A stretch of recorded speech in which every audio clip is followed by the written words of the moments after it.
Die tema vir die laaste week, die 6de week, bring iemand saam met jou. En vandag is die heel laaste boodskap van 6 weke, soos ons reeds gesê het, van die baie besondere reeks, juis gemaak vir 'n missie, 'n baie spesiale roeping wat God vir jou lewe het. En oor die laaste 5 weke het ons gepraat hoe alle Christene, elke nuwe Christen deur God geroep is om saam met hom in hierdie wêreld 'n ewige verskil te maak. Ons het mekaar baie duidelik uitgespel, jy is geroep. Nie jou langs jou nie, sy is ook geroep, maar jy moet hoor, jy is geroep, jou missie is God se missie. Ons het ook gepraat oor wat is vir ons veronderstel om te sê wanneer ons geloof deel, wat is ons boodskap. Ons het tot gaan kyk met wie is ons veronderstel om hierdie boodskap te deel, wie kom oor my pad, wie is my oikos, wie is my huishouding, wie is die mense in wie se lewe ek dalk die verskil moet maak. Ons het selfs gaan kyk na 'n rede hoekom ons elkeen 'n missie vir die Here sou hê. Ons het gaan kyk na die lewens van Matteus, selfs na die lewe van 'n duiwelbesetene van Gerasa, ou Legio. Ons het gaan kyk hoe Lukas opskryf waar Jesus sê, volg my, maar weet dit gaan vir jou 'n klompie dinge kos. Ons het gaan kyk na Petrus se lewe, ons het gekyk na 'n naamlose Samaritaanse vrou, en so baie by hulle geleer. Maar kom ons kom na ons eie lewe toe vanoggend, en ek wil net by wyse van hand opsteek, dat elkeen net baie eerlik met homself moet wees, as jy 'n ja of 'n nee, as jy ja sê in jou gemoed, dan steek jou hand op. Die eerste vraag wat ek wil vra is, hoeveel van julle ken julle grootouers se name? Wie van julle ken julle oupas en oumas se name? Kom ons steek op. Goed, hier en daar iemand wat dalk wonder wat is die volle name. Goed, die volgende vraag. Wie van julle ken julle grootouers se name? Met ander woorde, jou oupa grootjie en ouma grootjie se name. Goed, en julle ander? So ek wil nou nie vra, wie ken julle vooroupa grootjie en voorouma grootjie se name nie? En dis die ouens wat nou glad nie belangstel, glad nie belangstel in voorgeslag nie. Maar ek dink as ons so sou aangaan, is dit baie duidelik dat dit vir ons as mense duidelik word dat ons nie vir altyd onthou sal word hier op aarde. Gaan jou agterkleinkinders jou naam ken? Gaan hulle? Miskien. Ons gaan nie hier onthou word vir baie dekades en vir baie eeue hier op aarde, behalwe as jy nou 'n boek of 2 geskryf het, wat in jou eie familie nie sommer nie. En so die kans is groot dat 'n paar dekades gaan iemand weet dat jy hier was. Nou die goeie nuus wat ek volgende met julle wil deel is, God se roeping op jou lewe is altyd groter as jou hele leeftyd. Selfs al word jy 80, 90 jaar oud, is God se roeping op jou lewe baie groter nog as dit. Alhoewel byna almal van ons nie 3 geslagte in ons eie geslagsboom kan afgaan nie, en weet of wie ons voorouers was, en is dit nie die geval met ons geestelike familie nie. Want gebaseer daarop hoe ons die Bybel lees, het ek 'n vermoede dat daar in die hemel ons wel in staat gaan wees om ons geestelike voorgangers te herken en te weet wie hulle was.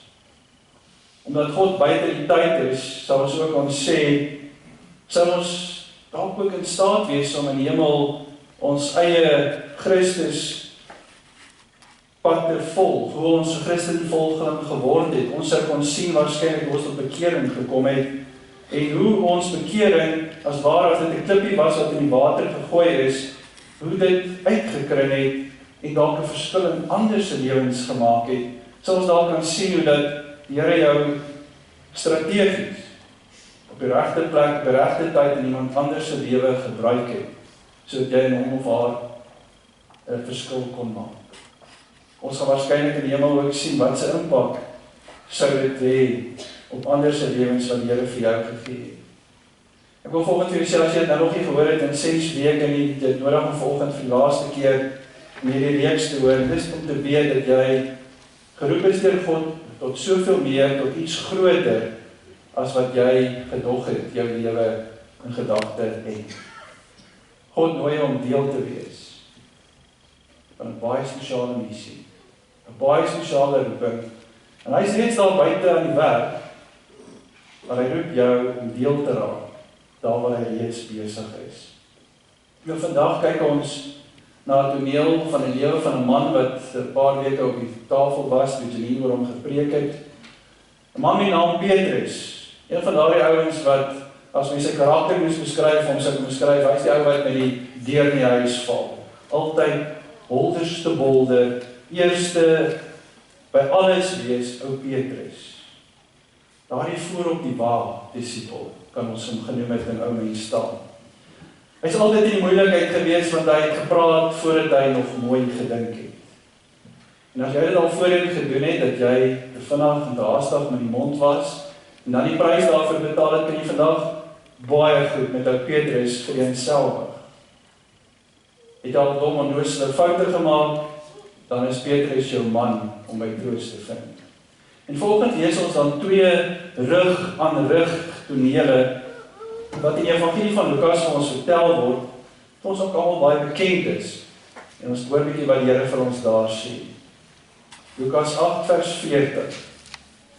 Toe Jesus van die oorkant af terugkom, het die mense hom verwelkom, want almal was hom te wagte. Skielik kom daar 'n man aan, dit was Jairus, 'n raadslid van die sinagoge. Hy het op sy knieë voor Jesus se voete geval en hom gesmeek om na sy huis toe te kom, want sy enigste dogter het op sterwe gelê. Sy was omtrent 12 jaar oud. Mens sien dat Jairus baie haastig is om Jesus te ontmoet. Jesus kom nog op die bootjie aan, en hier langs die see van Galilea kon Jesus nog nie uit die boot uitklim nie.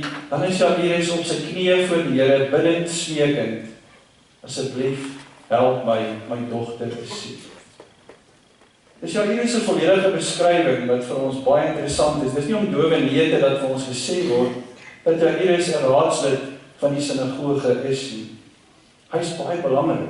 In hulle kultuur sou ons dit kon sê vandag, dis iemand belangrik soos 'n stadsraadslid, sonder wie mens nie kan nie, mense dan nodig vandag om te kla oor alles en nog wat. Dis dalk iemand gelykstaande aan 'n burgemeester van 'n groot gebied.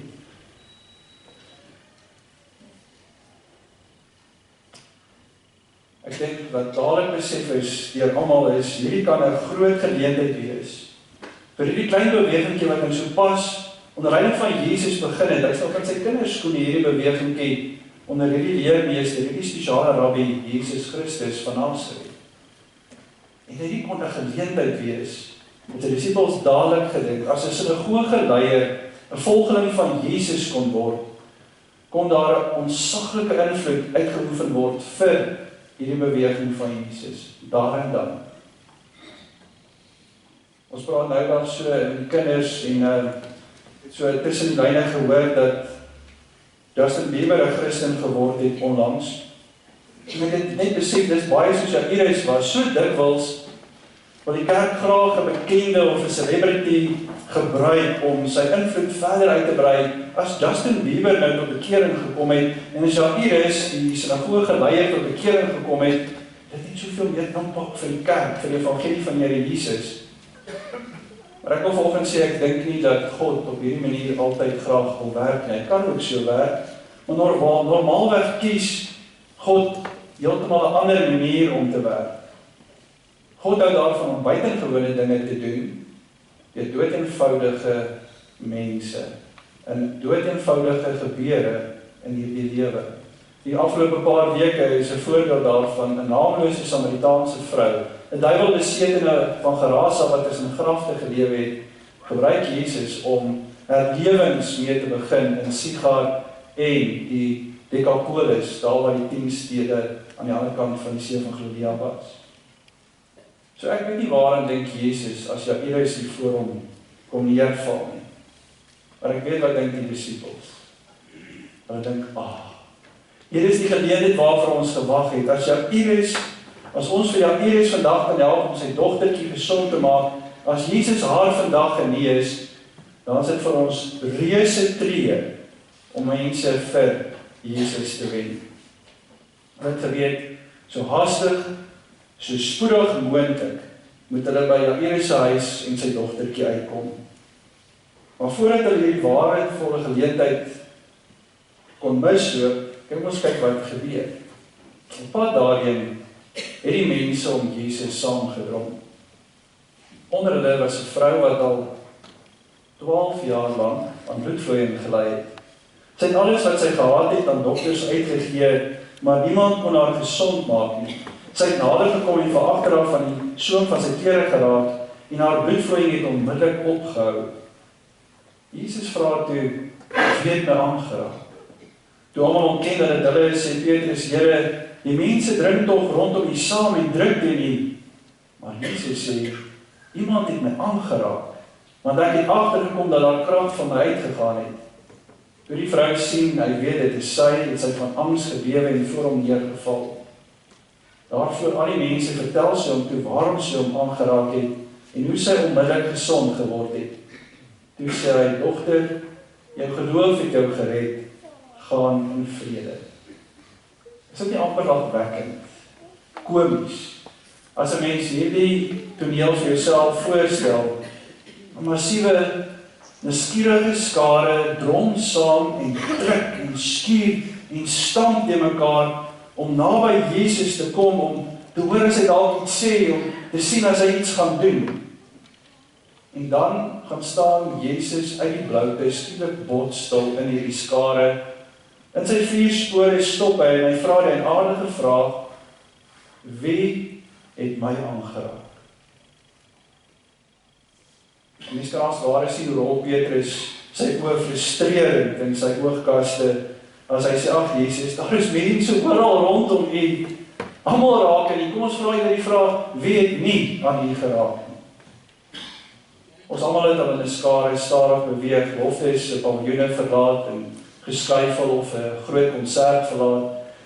Jou spasie is ingeneem deur ander mense, jy druk regtig teen mense en jy kan nie doen wat jy wil nie, jy sweer gang maar so saam met almal om by 'n hek uit te kom, so vinnig moontlik. Kan jy jouself voorstel, jy is in so 'n skare en jy stop en jy vra, "Wie het aan my geraak?"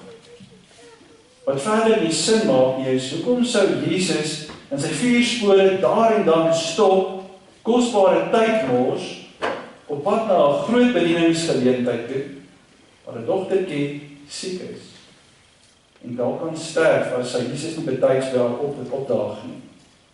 En dan om jou tyd op te maak, met iemand te praat, wat jy hierdie skare heeltemal ontken is. Sy is eintlik onsigbaar vir hierdie skare. Sy is deur almal, let wel deur almal oor die hoof gesien. Sy was geïsoleer, geïgnoreer, heeltemal eenkant toe gestoot. En ek dink daar is 'n hele klomp dinge wat ons waarskynlik kan raai oor hierdie vrou, weer eens 'n naamlose vrou. Al wat ons weet, sy ly 12 jaar aan bloedvloeiing. Sy is arm. Een van die ander evangelies skryf, sy het letterlik alles wat sy gehad het gebruik, en geld omgesit om medisyne te koop, om iets te doen aan hierdie siekte wat sy nou so lank het. Alles wat sy gehad het sy gebruik om vir mense te betaal vir medisyne en klere, maar niks het geld nie. Sy is waarskynlik heeltemal alleen, want in hierdie skare sien ons niemand wat by haar staan nie. Sy is stoksiel alleen. Niemand help haar nie. Sy is waarskynlik ook in die samelewing, nie waarskynlik nie, sy is eenkant toe gestoot, geïsoleer. Maar die godsdienstige leiers het in daardie tyd geleer, as jy siek is, dan word jy hierdie oomblik deur God gestraf. Siekte is God se straf. Daarom bly jy ver weg van siek mense af. Jesus distansieer jou van hulle af, jy vermy hulle soos pes. En nogtans met al haar bagasie, arm, alleen, verstote, geïsoleer, verstote, vat sy haar kans, 'n massiewe risiko. Want gebaseer op die Ou Testamentiese wette, sou die mense glo dat hierdie vrou se siekte, haar bloedvloeiing, haar vir 'n leeftyd lank onrein maak. So sy sou nooit ooit tussen mense kon kom nie. Sy sou altyd daar eenkant moes wees, as ware asof sy melaats was. Hulle sou haar so behandel het dat hulle haar eers naby die tempel toegelaat het nie.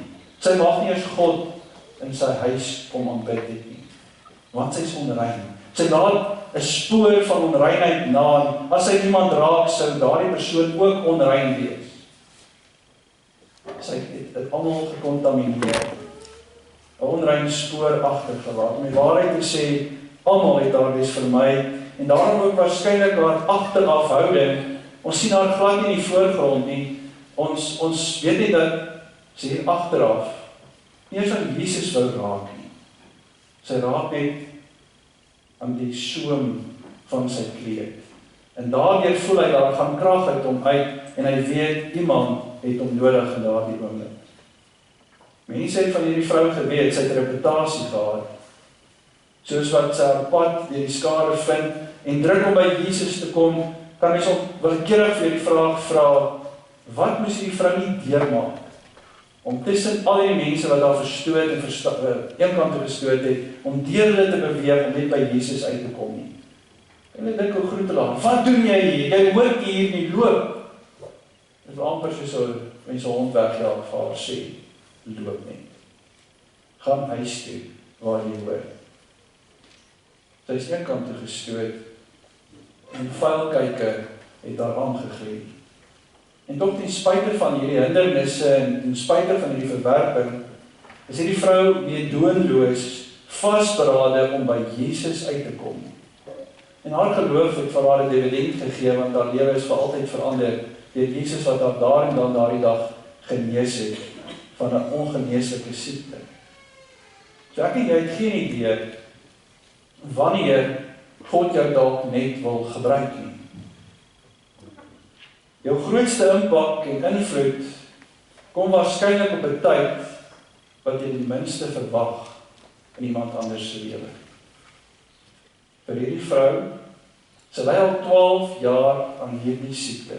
Sy het tot God gebid, waarskynlik vir 12 jaar elke liewe dag gebid en gevra, Here, asseblief, maak my gesond, vat dit vir my weg. As jy dalk vandag aan hierdie tafel sit, en jy dra 'n gebedsversoek in jou hart, 'n gebedsversoek in jou hart wat jy saam dra, nie vir 'n dag of 2 nie, maar vir 'n paar jaar, dat jy elke liewe dag vir Here bid, Here, help my. Dit voel vir jy dra die gebedsversoek al die ewigheid aan Here op. Dan kan ons dit maar net by hierdie vrou kom leer, hierdie naamlose vrou net weer eens kom leer, moenie opgee, moenie ophou bid nie, kom terug na Jesus toe, daar is altyd hoop. God kan meer doen in 'n oomblik, as wat ek en jy in 'n leeftyd kan doen. Terwyl hy nog praat, kom daar iemand van die raadslid van die sinagoge se huis af om te sê, die dogter is al dood. Moenie nog ons leermeester lastig val nie. Maar Jesus het dit gehoor en sê vir hom, moet jou nie ontstel, jy glo net en jy sal gered word. Toe Jesus by die huis kom, het hy niemand toegelaat om saam met hom in te gaan nie, behalwe Petrus, Johannes en Jakobus en die kind se pa en ma. Die mense daar het almal gehuil en oor haar rou bedryf. Maar Jesus sê, moenie huil nie, want sy is nie dood nie, sy slaap net. Sy het hom uitgelag, want hulle was seker dat sy dood is. Maar Jesus het haar hand gevat en uitgeroep, dogtertjie, staan op. Markus sê, Talita kumi. Haar lewe het teruggekom en sy het onmiddellik opgestaan. Toe gee Jesus opdrag dat hulle vir haar iets te ete moet gee. Haar ouers was stom van verbasing en Jesus het hulle verbied om vir iemand te vertel wat gebeur het. Nou te laat gaan hulle na Jairus se huis toe, waar sy dogtertjie reeds dood is. En ek kan my voorstel baie van die disippels met mekaar praat en ongeloof net die koppe skud. As ons nie daardie openheid langs die pad gehad het en Jesus nie in sy 4 spore gestop het om met hierdie vrou te praat wat hom geraak het nie, dan sou ons betyds gewees het en sou ons hierdie geleentheidsvenster gehaal het om soveel meer vir die Here vandag te doen. Petrus het dalk skalk geglimlag. Ja, Jesus, daar het jy dit nou. Ons is te laat. En dan daar aangekom, neem Jesus 'n paar disippels saam met hom, Jairus en sy vrou, en hulle gaan op na die boventrek waar die dooie kind se liggaam lê. En dan sê hulle, sy is nie dood nie, sy slaap nie. En waarskynlik in hulle ondraaglike pyn oor die seer dat 'n kind dood is, moet hulle hoor dat mense amper hierdie pyn nie kan hanteer nie, want van die omstanders, van die familie en vriende wat daar is, en dalk ook 'n disipel of twee, het begin om senuweeagtig te lag. Jesus is ware uit te lag wat sê, sy slaap nie. Jesus ignoreer hierdie opsigtelike gebrek aan geloof. Hy gaan in en hy vat die dogtertjie se hand en hy wek haar op uit die dood. Het is belangrik om te hoor, hy vat haar hand en hy maak haar lewendig en wek haar op uit die dood. Dan kan die kind se lewe hoe dit verander het. Hoe sy later vir almal sy kon vertel het, ek was dood. Maar deur Jesus het my hand kom vat soos my ma vir my gesê het, en ek lewe vandag weer. Dink aan hierdie ouers, 'n sinagoge leier kom tot bekering en 'n volgeling van Jesus en maak 'n groot verskil in daardie gebied en omgewing. Ek wil vra, vrou, oud was die dogtertjie? 12 jaar. Hoe lank ly die vrou aan bloedvloeiing? 12 jaar. Is dit toevallig?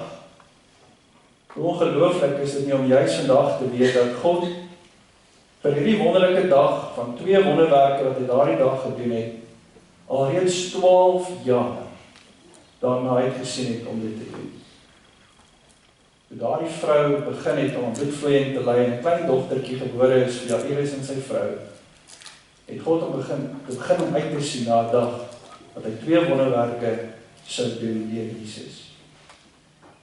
Hoeveel van jou gebede het God alreeds die dag gekies waarop hy dit vir jou wil beantwoord? Waar hy alreeds uitsien om daardie absolute gesigsuitdrukking op jou gesig van dankbaarheid te sien wanneer hy daardie gebed waarlik word. Ek het hierdie 2 wonderwerke al oor en oor gelees.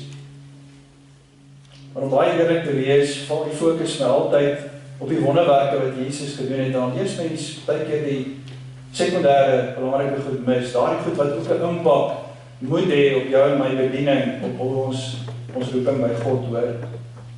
En in vers 51 het die volgende my opgeval. Toe Jesus by die huis kom, het hy niemand toegelaat om saam met hom te gaan nie, behalwe vir Petrus, Jakobus en Johannes en die kind se pa en ma. Hoekom Petrus? Afgesien daarvan dat ons weet dat Petrus deel van die binnekring was saam met Jakobus en Johannes, was Petrus die disipel wat in Openbaar 'n minuut of 2 gelede Jesus radikaal bevraagteken het. Hoekom vra jy weet jy aangeraak? Moes Petrus nie altyd in hierdie tyd geleer het om op te hou, om terug te praat met Jesus nie. Dan kom Jesus en hy kies juis vir Petrus en sê, Petrus, kom jy, kyk Jakobus en Johannes, kom julle saam met my na hierdie dogtertjie toe daar hoor. God se roeping op jou lewe is groter as jou leeftyd. Dis nie outomaties waar nie. Maar as jy by God aansluit by sy missie en God se missie word jou missie, dat jy God se roeping vir jou lewe begin leef, dan is dit waar van jou lewe. Dat God se roeping op jou lewe groter is as jou leeftyd. So, hoe doen ek dit?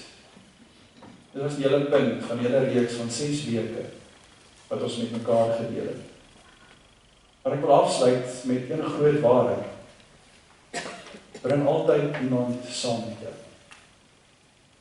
Bring altyd iemand saam met jou. Soos wat jy gaan om jou roeping vir die Here uit te leef in jou lewe, as jy soos jy uitgaan om dit te gaan leef waarvoor God jou gemaak het en waarvoor God jou strategies op die regte plek, op die regte tyd plaas, dalk 'n goeie riglyn om nie alleen te gaan nie. Bring iemand saam met jou. Hierdie mag dalk die enkele grootste leierskapsles wees wat ons ooit in ons lewe by Jesus sou leer. Ons kan 'n redelike goeie saak daarvoor uitmaak dat Jesus seker die grootste en die mees invloedrykste leier van alle tye was. Jesus het nie enige boeke geskryf nie. Jesus het nooit 'n kantoor van sy eie gehad nie. Hy het altyd in 'n klein gebiedjie, klein Israel, wat klein stukkie op die aardbol is, het hy nooit verlaat nie, en van hieruit het hy 'n groot verskil in die ganse wêreld gemaak. Hy het slegs op die openbare toneel verskyn vir so 'n bietjie meer as 3 jaar op die ouderdom van 33 jaar te sterf. Nogtans, vandag, hier 2000 jaar later, is daar meer as 2 biljoen Christene vandag oor die wêreld versprei, waar hulle God dien, loof en prys, oor die ganse aardbol in honderde tale vryheid, soos hulle kan. Hierdie beweging wat Jesus begin het, groei vinniger elke dag nou wêreldwyd, vinniger as ooit van tevore. Bring iemand saam met jou. Weet jy hoeveel keer lees ons dat Jesus met hom iemand saamgebring het wanneer hy na 'n plek toe gaan? Ek weet nie. Jy kan maar van begin om in die evangelies te tel, hoeveel keer Jesus iemand met hom saamgeneem het, wanneer hy gegaan het om te gaan bedien. Maar jy gaan ergens ontspoor, want jy gaan die mekaar raak, want omtrent elke keer het Jesus iemand saamgeneem, wanneer hy gegaan het om te bedien. Daar is enkele kere dat Jesus alleen was. Ons dink dadelik aan die tuin van Getsemane. Ons dink wanneer hy alleen vroeg opgestaan het, om alleen saam met sy Vader te wees. Maar selfs in die tyd van Getsemane het hy vir Petrus, Jakobus en Johannes gevra, bid saam met my. En die pad wat hy alleen moes stap, 'n martelaarspad, tot aan 'n kruis, het hy stoksel alleen geloop. Maar die ander kere kom saam met my, en het hy mense saamgeneem. Die bewyse is oorweldigend, dat Jesus baie intentioneel, met opset, mense altyd saam met hom geneem het. Aan die einde van Matteus lees ons, gaan dan na al die nasies toe, en maak die mense my disippels, doop in die naam van die Vader en die Seun en die Heilige Gees, leer hulle om alles te onderhou wat ek julle beveel het, onthou, ek is by julle al die dae tot die volëinding van die wêreld.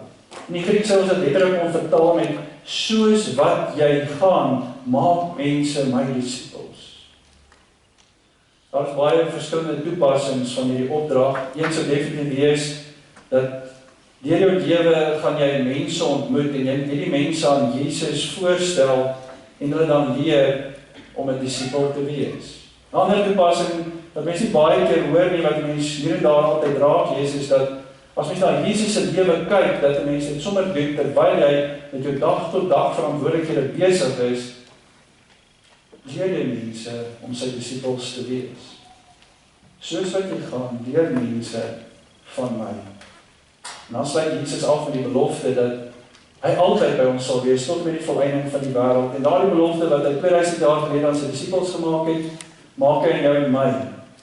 So wanneer ons iemand saambring, en wanneer ons iemand saam nooi om te kom bedien, of iets saam in die kerk te doen, of op ons missie iemand saam te neem, deur hierdie lewe, is ons nooit alleen nie, die Here is altyd by ons.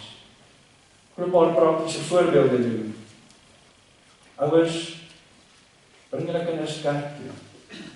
Hoe baie ouers het deel geword van ons gemeente, omdat die aktiewe Peterbediening en kleuterbediening is in hierdie ruimte. As ons daar in die kerk by mekaar is, word op 2 verskillende ruimtes vir die kleintjies, die kleuters bedien, en die ouens tot so by graad 6, 7 word hier bedien.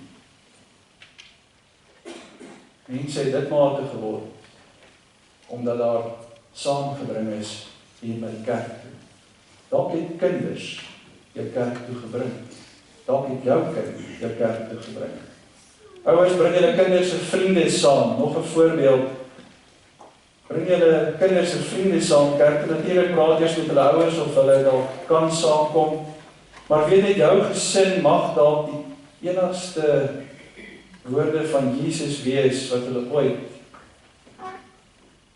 sal hoor, daardie kinders se maats, jou kinders se maats. Jou gesin mag dalk die enigste woorde van Jesus wees, die naaste wat hulle aan Jesus ooit sal kom. As ek deur die gemeente kyk en ek weet hoeveel van ons is deel van hierdie gemeente omdat iemand jou saamgebring het, kan ons die Here net loof en prys. Soos wat jy bedien in 'n bediening, nooi iemand saam met jou. Sê kom saam met my Daar is soveel plek.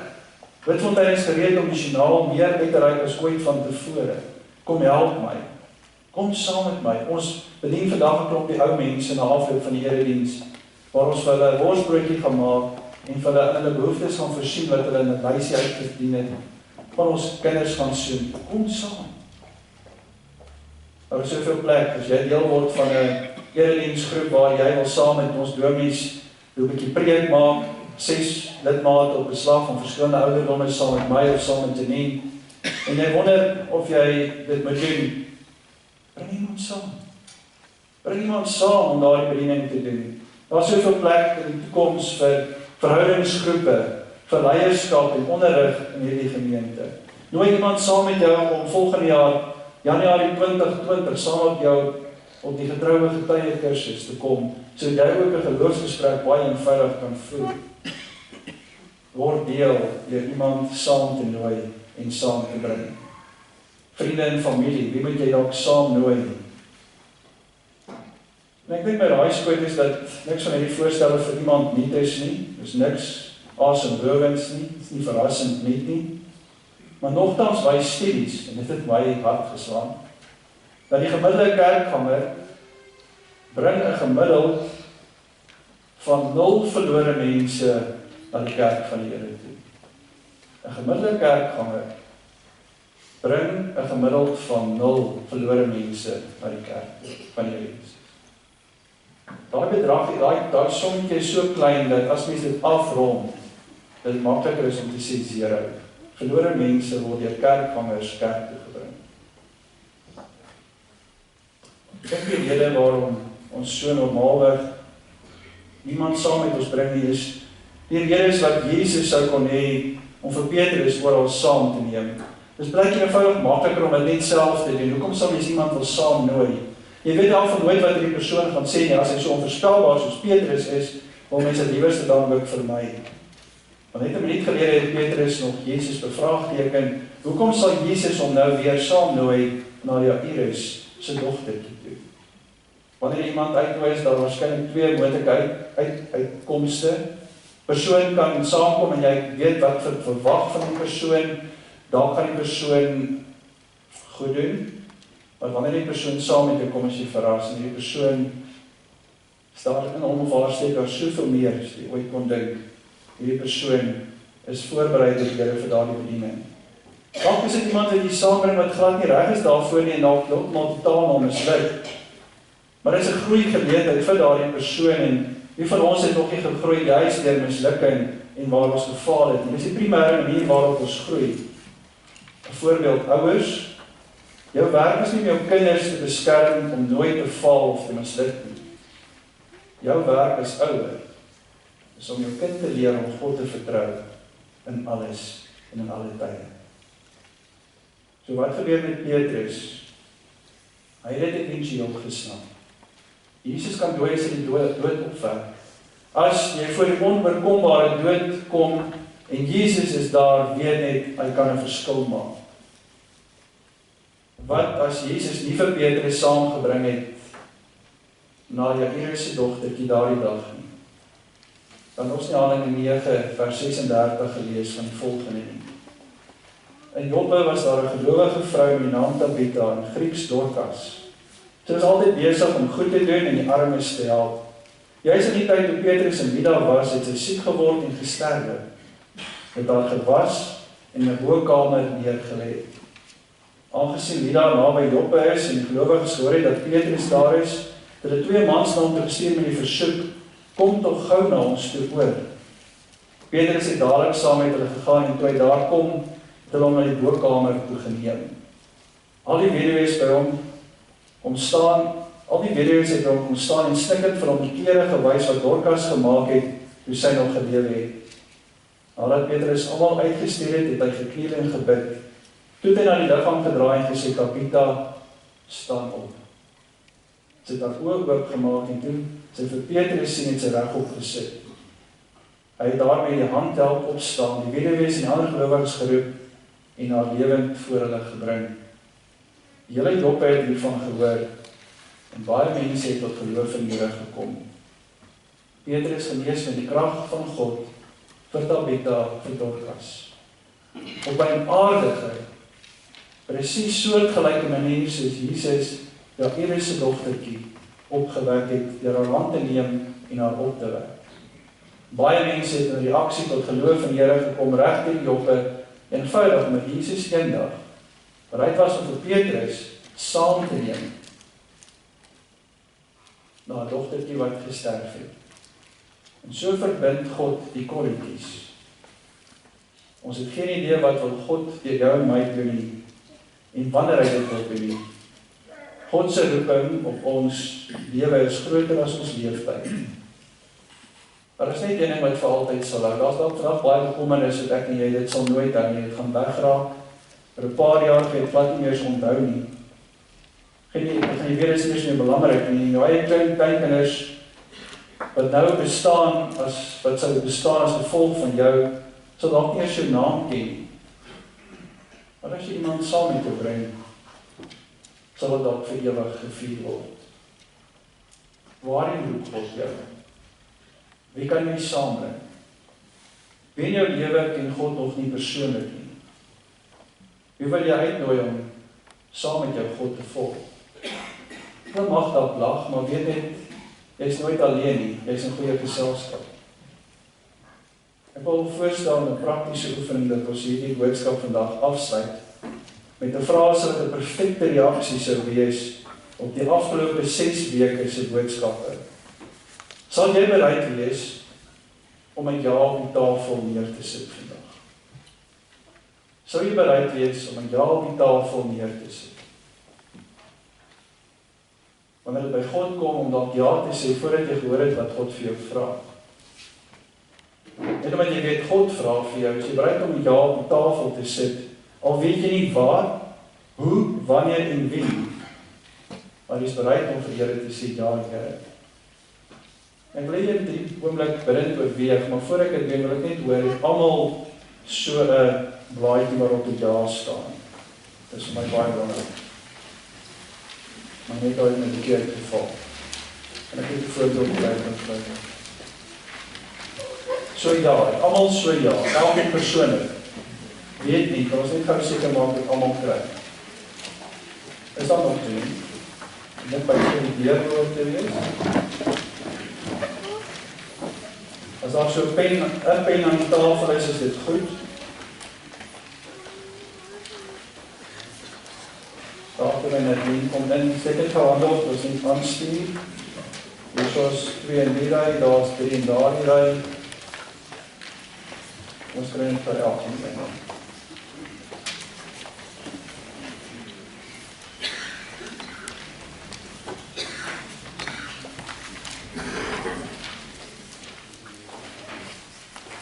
Daar het so 'n pen op elke tafel naast my, plus mens ongeveer is dan gou leer, dus wanneer jy 'n boek skryf.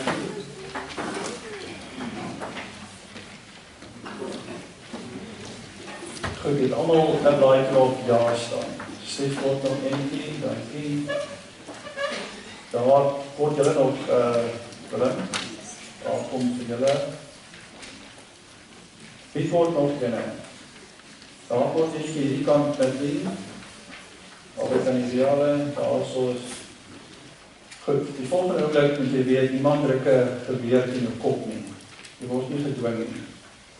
Oorweeg dit bidend. Vir die volgende oomblik in stilte. Is ek oortuig deur die Heilige Gees dat God my geroep het. My is jy. Is jy oortuig dat God jou geroep het om in hierdie wêreld verskil vir hom te maak, dat jou 'n spesiale missie is? Kan jy ja op hierdie blaadjie sit vandag deur om te vou, en ons gaan daar op die tafel neersit, daar waar jy sit, dat ja agtertoe wys, dat ons na die tyd kan sien hoeveel van ons het ja gesê. Maar voor jy dit doen, as jy die wil, skryf jou naam op, my naam agterop, en wie kom saam met my? Wie wil jy in die toekoms graag saam nooi? En dalk jy nog nooit daar gedink nie, maar wie wil jy graag saam nooi? Na 'n geleentheid, 'n bediening toe, dalk na die kerk toe. Dalk iemand wat jy wil saam en sê, kom help my by die Delwersfees. Ek wil jou aan 'n geestelike familie voorstel.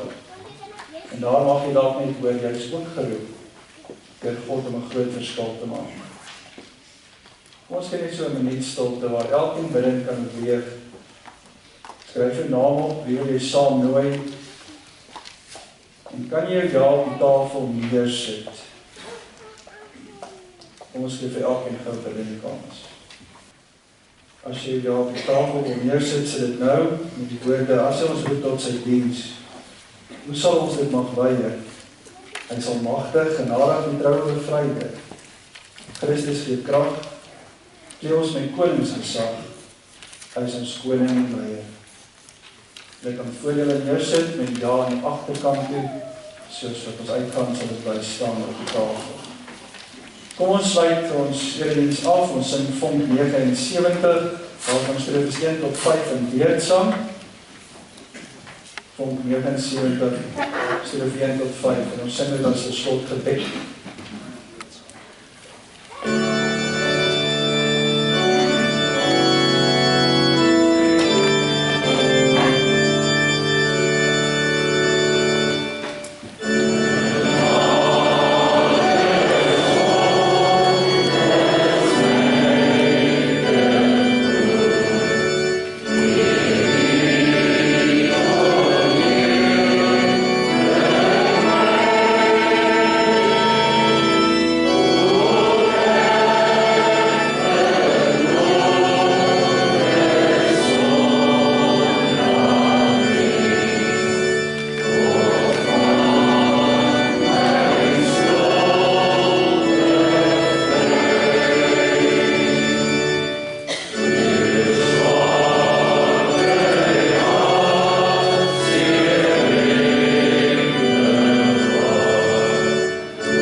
Die genade van ons Here Jesus Christus, die liefde van God en die gemeenskap van die Heilige Gees sal met ons elkeen wees en bly.